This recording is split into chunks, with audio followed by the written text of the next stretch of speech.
Otro aniversario, pero esta vez 32º, es el de la creación del Ministerio de Defensa. Cuando yo era joven, recuerdo que se llamaba Ministerio de Guerra, sí, y que habían simultáneamente otros dos ministerios. Ministerio de Marina y de la Fuerza Aérea. Claro. Se unificaron en el año 87, era la plena época de la lucha contra el terrorismo, y desde hace 32 años tenemos un Ministerio de Defensa que ha ido profundizando sus relaciones con la sociedad civil y adquiriendo un cariño de los ciudadanos que se vio un poco perjudicado por el gobierno militar, que duró 12 años, hay que decirlo también.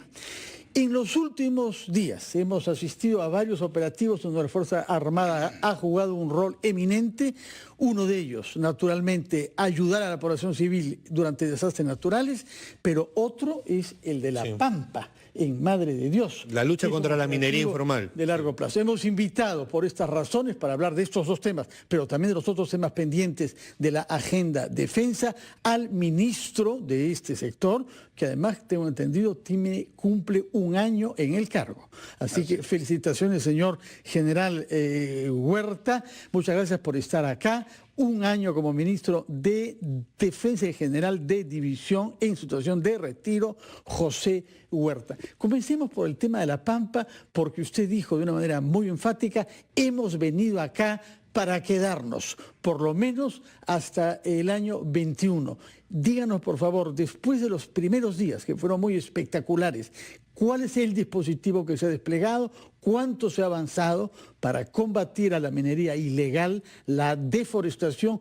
y un cortejo de consecuencias lamentables que se venían produciendo ahí, entre ellas la trata de personas? Claro que sí, con todo gusto. En primer lugar, muchas gracias, Fernando, Ricardo, por la cordial invitación. Me sumo al saludo a los abogados que están de aniversario el día de hoy. Efectivamente, el día de ayer, el Ministerio de Defensa ha cumplido 32 años de existencia. Como ya lo ha comentado Fernando, existían 3 ministerios, se fusionaron en uno solo. Y después de estos 32 años, nos encuentra a un Ministerio de Defensa sumergido en varias tareas que tiene que ejecutar al mismo tiempo. Y son las propias tareas que la Constitución impone a las Fuerzas Armadas.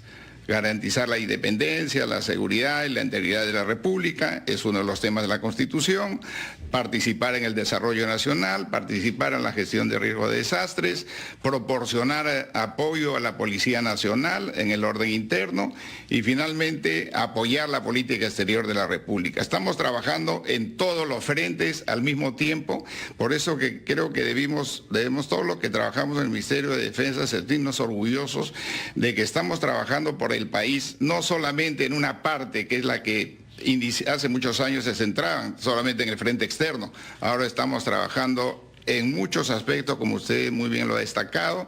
El tema de la gestión de riesgo de desastres es un tema que ya desde la participación en el Niño Costero el año 87 fue muy destacada y reconocida por la sociedad. Hemos seguido en el mismo ritmo este año y el año pasado hemos tenido también una destacada participación. Tenemos lecciones aprendidas porque cada año vamos mejorando, mejorando nuestra organización, nuestro proceso, nuestros protocolos, y creo que la sociedad, como bien lo ha dicho usted, Fernando, reconoce el trabajo de nuestras Fuerzas Armadas y lo manifiesta a través del cariño que sienten por los soldados en todas estas tareas. Y no solamente quería que nos detengamos en ese tema, ministro, quería más bien aprovechar para destacar, porque nosotros acompañamos el trabajo que desarrollaron las Fuerzas Armadas en el fenómeno del Niño del 2017, y no solamente van en el cumplimiento de su deber, sino hemos visto que van mucho más allá, arriesgando su vida en condiciones críticas para precisamente prestar ayuda a la población. Y eso ha servido más bien para una tarea que a veces se presenta difícil, ¿no? Recuperar ese lazo que tiene que existir entre Fuerzas Armadas y la población civil, ¿no? El pueblo con uniforme son las Fuerzas Armadas. Así es, ¿no?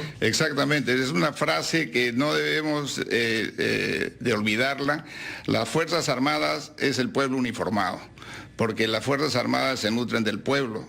Son los jóvenes que hay que admirar que jóvenes de 18 años ofrecen 2 años de su vida al servicio de la patria prácticamente a cambio de nada, solamente por el hecho de querer servir a la patria y de esa manera demostrar el cariño que le tienen al país que los vio nacer. Hay unos programas que más bien promueven la participación de los jóvenes en este servicio militar voluntario, porque ahora hay precisamente formación, capacitación técnica para que ellos luego puedan desempeñarse en la actividad laboral civil. Efectivamente, estamos tratando justamente de generar mayores incentivos a esta gente joven para que pueda ingresar a fila, porque como ustedes saben, el servicio militar ya desde hace muchos años es de carácter voluntario. Y nosotros estamos ofreciendo becas, posibilidades de estudio. Tenemos recientemente algo que es muy novedoso, pero creo que muy útil para los jóvenes, porque van a tener la oportunidad, y ya la tienen, ya hemos sacado dos promociones del Instituto Superior Tecnológico de las Fuerzas Armadas, que es un instituto que tiene 12 carreras, a las cuales pueden acceder todos los licenciados, todos los que han cumplido 2 años de servicio militar, previo examen de admisión, ingresan y durante 3 años son formados gratuitamente por el Estado y salen con una carrera que les permita insertarse en la actividad laboral del país, pero también salen preparados para formar sus propias empresas, ¿no? Entonces, de esa manera, nosotros estamos colaborando con estos muchachos que creo que deben merecer el reconocimiento de toda la sociedad, y así la tienen. Y yo me lleno de orgullo de decir que en la última encuesta que hemos visto,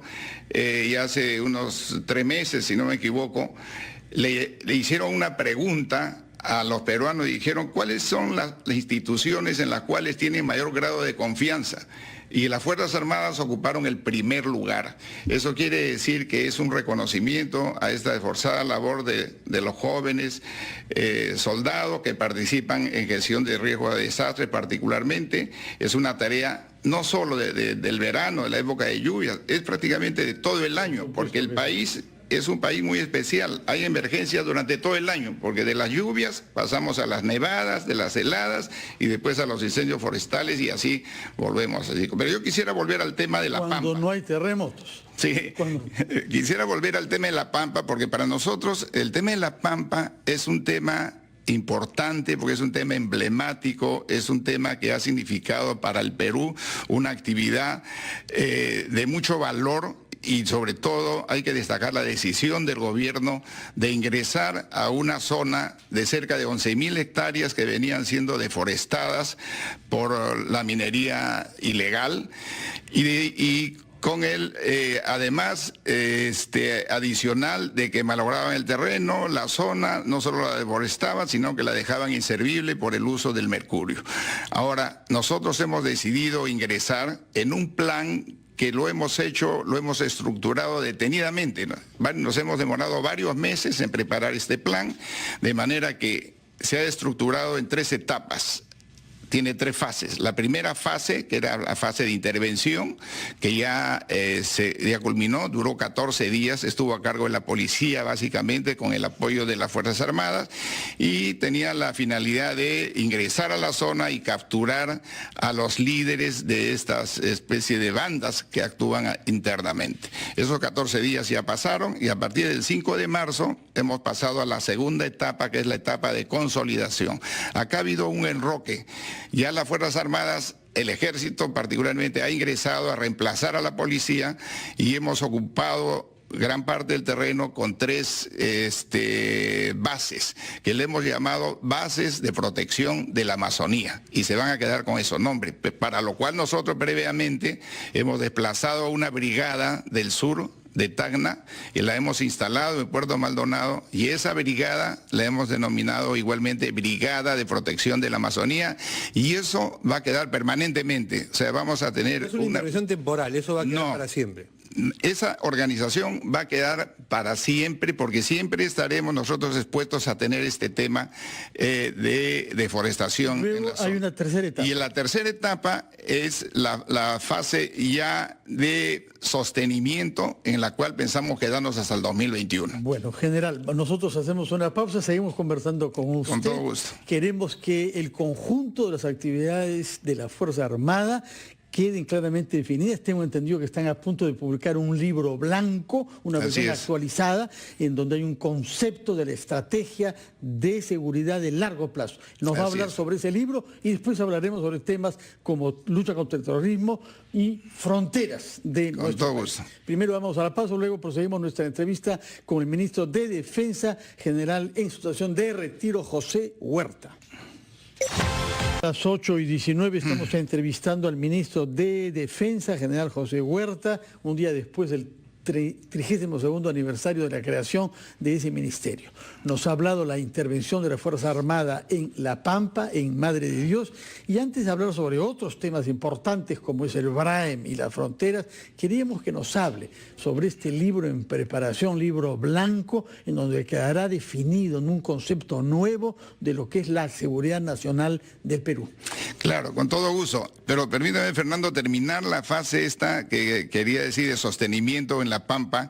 Nos vamos a quedar todo el gobierno del presidente Vizcarra con la tarea de evitar que regresen otra vez a la zona a ocupar estos mineros ilegales y continuar con la destrucción de maquinaria que han dejado en la zona abandonada, pero también iniciaremos un proceso de reforestación de la zona y otros proyectos donde intervienen ya otros sectores también como agricultura, ambiente. Claro que sí. Nosotros a nuestra entrevista con el ministro de Defensa, general José Huerta, al cual habíamos preguntado sobre el libro blanco que está en preparación y que creo debe ser publicado en junio para que todos los peruanos sabemos cómo piensa la Fuerza Armada, que es su trabajo de mediano y largo plazo. Así es, Fernando, efectivamente todos los países tienen un libro blanco, ¿no? Los libros blancos tienen por finalidad transparentar la política del Estado en temas de seguridad y defensa nacional. Esto es parte de las medidas de confianza mutua que desde hace muchos años se establecieron entre los países para mostrar sobre la mesa cuál es la estrategia de seguridad de cada uno y evitar que los países estén pendientes de que puedan ser de repente agredidos por el vecino y temas de ese tipo. Ya esa etapa pasó. Ahora, ¿superada? ¿Perdón? Es una etapa superada.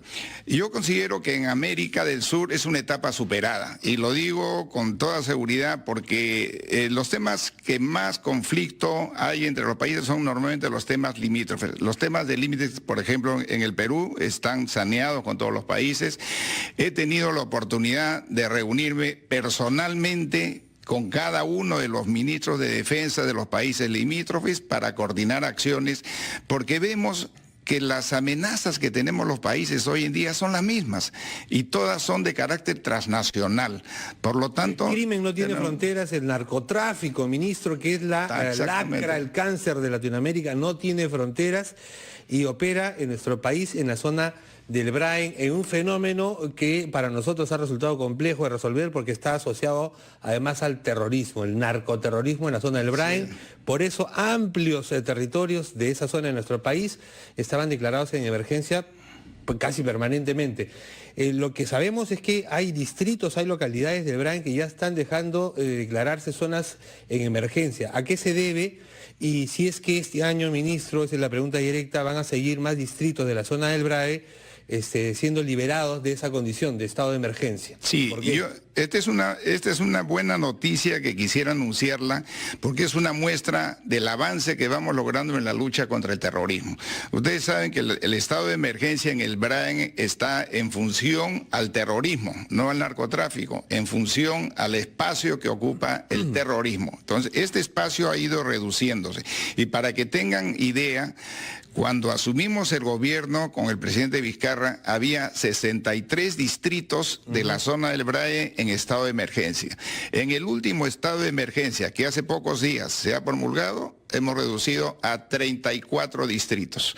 Es un avance bastante significativo. Quiere decir que la zona en conflicto se va estrechando, porque la zona donde están estos hermanos Quispe Palomino ya prácticamente están encapsulados en la zona de Vizcatán. Por eso que la zona alrededor ya está en estado normal de derecho y la población puede hacer sus actividades totalmente normales. Y nosotros hemos considerado que es necesario poner en estado normal de derecho para que todos los alcaldes distritales, provinciales puedan desarrollar sus actividades de forma normal, pueda desarrollar la zona, se pueda llevar apoyo y pueda darse a entender a la población de la zona que estamos logrando avances significativos en la lucha contra el terrorismo. Si bien es cierto, no son visibles porque no se puede divulgar la estrategia que nosotros tenemos, pero cada año nosotros hacemos una evaluación de los resultados obtenidos, tenemos ciertos indicadores que nos permite ver cómo avanzamos. Uno de los indicadores justamente es la cantidad de distritos en estado de emergencia para medir el avance. ¿Y se sigue participando de estas patrullas mixtas, Fuerzas Armadas y Policía Nacional? Sí, tiene que ser así, porque si bien es cierto está en estado de emergencia la zona, nosotros actuamos conjuntamente con la policía para tener el amparo legal en caso nos encontremos con delincuentes narcotraficantes que también actúan en la zona. Y si nosotros queremos detenerlos o intervenir, es a través de la policía que integran las patrullas que trabajan conjuntamente. Tarea fundamental. Antes de que nos vence el tiempo, general, que usted sabe mejor que nadie, corre rápidamente. Sí, muy rápido. Quisiera que diga una palabra sobre el compromiso en las acciones sociales. Ustedes forman parte de la lucha contra la anemia, porque al final, cuando la sociedad requiere presencia en todas las zonas de nuestro territorio, hay ahí soldados. Ahí volteamos a ver a militares. Cuéntenos, por favor, algunos conocen las PIA, que son estas plataformas itinerantes fluviales en la Amazonía, que van para salud, educación, para dar un DNI, identidad nacional, pero hay además la lucha en general por el respaldo a los programas sociales que su ministerio impulsa, y la gente conoce poco eso. Sí, efectivamente, las Fuerzas Armadas actúan en provecho prácticamente de todos los ministerios sociales, no solamente con el apoyo que le podemos dar a través de los medios aéreos, sino también, increíblemente, todo el mundo pensará, pero ¿qué tienen que hacer las Fuerzas Armadas con la lucha contra la anemia? Por supuesto que tenemos que ver mucho. En principio no podemos permitir que el país tenga 42% de anemia en el Perú, promedio. Y la meta del gobierno es tratar de reducirla a menos del 20%, porque países que tienen más del 20% ya están en riesgo. Por lo tanto, nosotros ¿cómo aportamos? Transportando los micronutrientes, transportando las medicinas, transportando alimentos especiales que necesitan los sitios más apartados para llevar a los niños, y sobre todo trabajamos con nuestros soldados haciendo una campaña casa por casa. Vamos a retomar otra vez la campaña que hicimos el año pasado, en la cual soldados nuestros escogieron un distrito, iban casa por casa, previamente preparados ellos, por supuesto, a enseñar a la madre de familia, a decirle qué es la anemia, cómo se combate la anemia, cómo debe alimentar a sus hijos.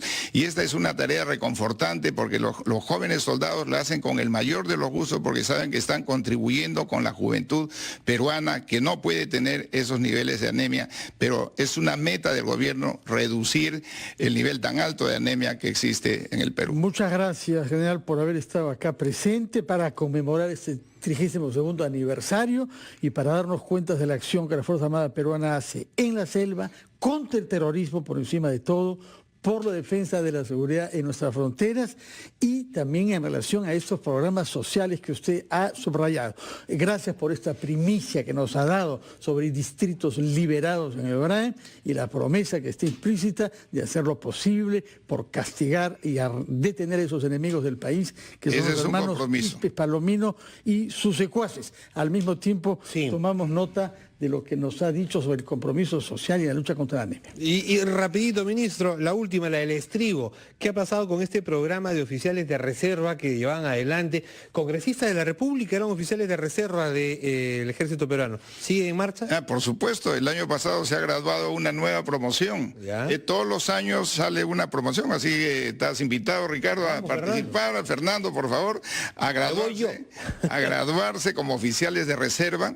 Hay muchos congresistas congresistas, entre ellos hay de todo tipo de profesionales. María Cuculiz estaba también. Sí, claro, es de la primera promoción, ¿no? Entonces, todos los años estamos haciendo esta actividad para poder contar también con profesionales que conozcan cómo es la vida militar. Voy para ahí. Muchísimas gracias y transmita nuestros saludos a todos los miembros de las Fuerzas Armadas con motivo del aniversario de la fundación del Ministerio Con el mayor de gusto. Defensa del Perú.